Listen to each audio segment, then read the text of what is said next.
Magandang araw sa inyo lahat.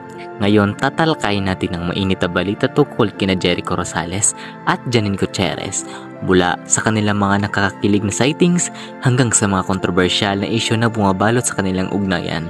Ano nga ba ang totoo sa pagitan ng dalawang sikat na artista? Tara't alamin natin.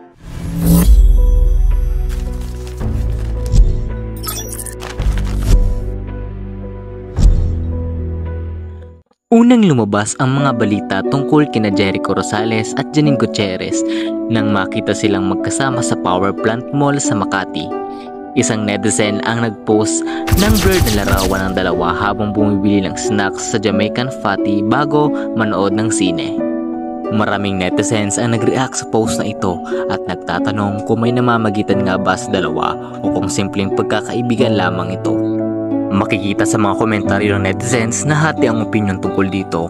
May mga nagsasabing maaaring ito ay simpleng pagkikita lamang na magkaibigan, lalo na't pareho silang nasa iisang industriya. Kung hindi nyo po alam, magkasama rin sina Jericho at Janine sa bagong teleseryeng Lavender Fields ng ABS-CBN. Sa seryeng ito, makakasama rin nila ang award-winning actress si Jody Santa Maria. Maraming netizens ang naniniwala na ang kanilang pagkikita sa mall ay para lamang mas magtagpo ang loob bilang paghahanda sa kanilang proyekto. Sabi nga nila, kailangan talagang magkaroon ng chemistry sa pagitan ng mga lead actors para mas maging kapanabik-labik ang palabas. Hindi rin bago sa showbiz ang mga ganitong espekulasyon tuwing may bagong proyekto ang mga artista. Madalas itong nangyayari bilang bahagi ng promotional strategy para mas mapansin ang kanilang teleserye o pelikula. Hindi may iwasang pag-usapan ang posibilidad na ang kanilang movie date ay higit pa sa pagiging pagkaibigan. Bagamat blurred ang larawan, maraming netizens ang nagkomento na tila sweet ang dalawa at nagmumukhang nagde-date.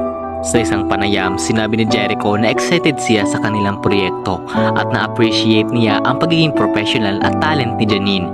Sinabi rin ni Janine na masaya siyang makatrabaho si Jericho at natuto siya na maraming bagay mula rito. Iba't iba ang nagreaksyon ng publiko sa isyong ito.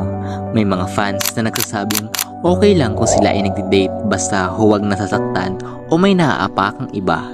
Samantala, may ilang din nagsasabing baka ito ay isang paraan lamang para mas makilala nila ang isa't isa bilang paghahanda sa kanilang trabaho sa Lavender Fields.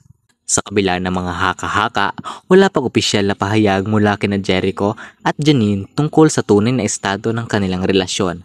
Hanggang ngayon, patuloy pa rin ang espekulasyon at pag-aabang ng kanilang mga fans sa mga susunod na mangyayari. At dyan nagtatapos ang ating episode para sa araw na ito.